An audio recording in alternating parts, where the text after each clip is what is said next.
Fala, galerinha, sejam todos bem-vindos ao primeiro vídeo do canal. Um vídeo muito esperado, muito desejado por mim. Tinha muita vergonha de falar, tinha gatilhos também que estavam me impedindo de falar ainda sobre o assunto. Não reparem no barulho externo, tá, gente? Porque, né, movimento da rua não tem como a gente evitar. Então, eu estou iniciando uma sequência de vídeos falando sobre a fertilização in vitro. Eu já passei pelo processo, eu conheci o pior e o melhor dele, tá? Hoje em dia, graças a Deus, tá tudo em ordem, mas eu já passei por muitos momentos bem ruins com a fertilização in vitro e o intuito todo de começar a criar o conteúdo com a fertilização é que eu vejo muito poucos relatos da parte ruim, sabe? Eu vejo muitos relatos positivos e também, mesmo vendo relatos positivos, eu vejo poucos, tá? É um assunto que ainda não é tão divulgado, não é tão falado, e a gente tem que remover vários tabus aí sobre a fertilização in vitro. Então, bora pro vídeo. O primeiro motivo para mim ter começado a fertilização in vitro foi: somos um casal homoafetivo. Resumo, somos um casal de mulheres, tá? Eu já vinha sofrendo com distúrbios hormonais, né? Segundo os médicos do posto, da rede pública, me diziam era simplesmente um distúrbio de hormônio. Eu sempre tive menstruação irregular, muitas dores, muito inchaço no período menstrual.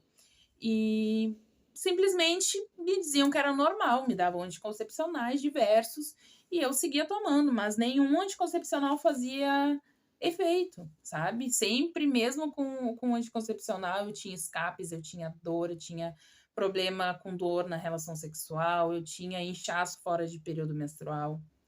E a minha caminhada começou assim, tá? Então, eu acabei procurando um especialista porque eu já não aguentava mais, sabe? Eu fiquei 19 dias sangrando, tá? Sangrando mesmo, gente. Não era pouco sangue, não, era muito sangue. Com muitas dores, cheguei a ficar uma semana em cima da cama porque eu não conseguia caminhar.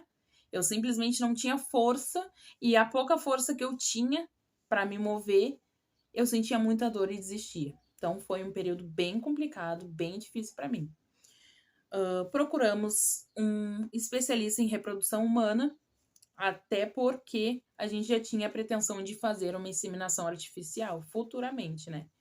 Mal sabia eu que partiria para uma fertilização in vitro. Começamos o processo todo, tive a primeira consulta, me foram passados exames básicos, né? Fiz todos os exames, ali foi constatado que eu tinha realmente o ovário policístico. Eu tenho a síndrome dos ovários policísticos, tá? SOP, para quem conhece pela sigla. E, além disso, eu tinha as trompas obstruídas. Esse era o diagnóstico do primeiro médico que me atendeu, tá? Depois vocês vão entender por que eu falo primeiro médico. Iniciamos o processo todo. Ele me deu a opção de operar, tá? Ou partir para fertilização in vitro. Logo, eu já perguntei: tem probabilidade de, mesmo operando, dar errado a inseminação artificial? Ele disse que sim. E eu perguntei: posso partir então direto para FIV? É mais garantido. E ele disse que sim, também, tá? Iniciamos, tá? Todo o procedimento. Eu não vou entrar em muitos termos técnicos, porque talvez isso seja para um próximo vídeo respondendo as perguntas de vocês, tá? Mas iniciamos as medicações, elas são injetáveis, tá? Primeiro tu faz os exames. Assim que no próximo ciclo dessa tua menstruação, tu vai fazer um ultrassom, estando no período menstrual, primeiro ou segundo dia do período, faz um ultrassom. Se não tem nenhum cisto, já pode começar as medicações. As medicações são feitas com agulhas semelhantes à agulha de insulina. São bem pequenininhas, mas o líquido é bem ardido. Então, no início foi bem difícil para mim. E vou dizer, se eu tivesse que passar novamente pelo processo da fertilização in vitro, somente pela parte das injeções eu já desistiria. Não é um período fácil, não é uma fase fácil. Os hormônios da gente ficam bem desregulados, a gente incha muito, a gente sente muito peso, sabe, dos hormônios. Eu mesmo fiquei um dia inteiro chorando, sem saber o motivo, simplesmente sem saber o motivo, né? Então é bem complicado. Após isso, fica geralmente de 10 a 12 dias tomando essas injeções todas no mesmo horário sempre, tá? É muito importante. O nosso corpo, com a fertilização in vitro, ela é um reloginho. Então, quanto mais pontual for, melhor, tá? Após as injeções, é marcado um dia para ti fazer a retirada dos óvulos. Nessa retirada dos óvulos, é uma retirada com uma sedação bem leve, tá? Porque é perfurada a parede vaginal para chegar no ovário e fazer essa retirada toda. Então, são várias entradas e saídas, entradas e saídas. Então, é um processo bem desconfortável. Mas não é nada demais. Eu mesmo, no mesmo dia, mal saí depois, mal um sanguezinho que sujou ali a calcinha. O próximo passo, então, vem a ser monitoramento desses óvulos que são fertilizados no mesmo dia da retirada dos óvulos. No meu caso, eu fiz a compra do sêmen, tá?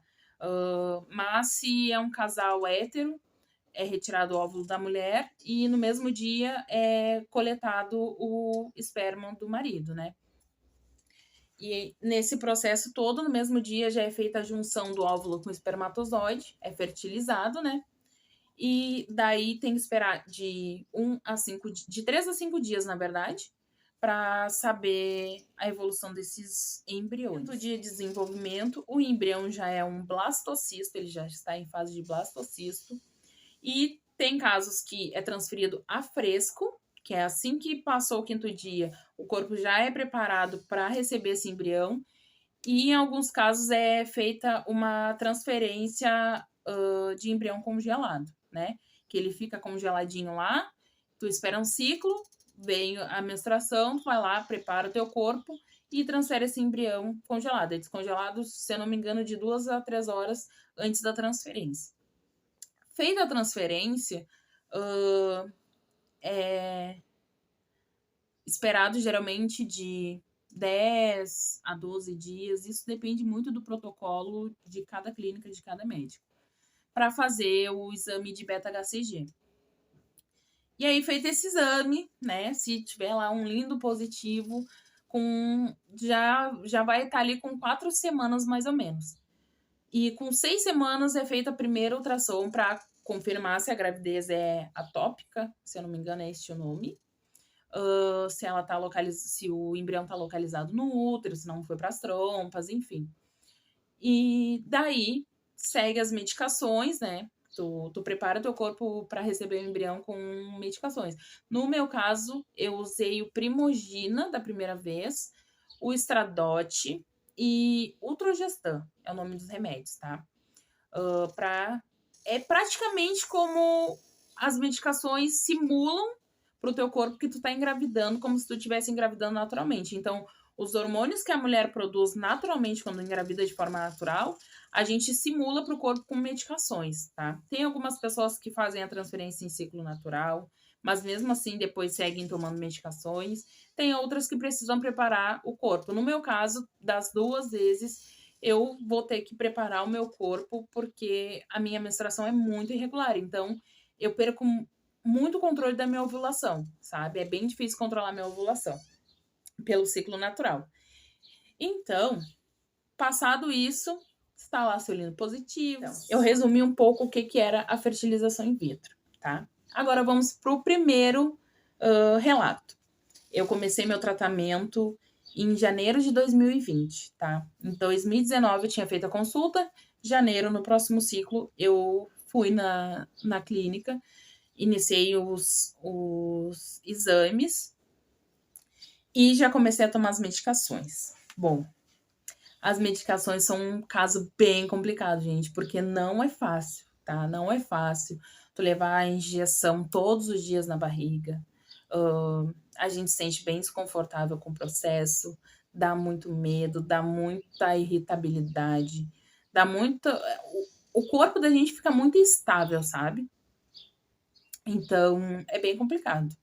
Eu senti muita dor, muita crise de ansiedade, muito choro, muito estresse, muita coisa. A gente fica totalmente doida, sabe? Literalmente doida. Mas a parte boa é que passa. Após a retirada dos óvulos, tudo fica muito bom de volta.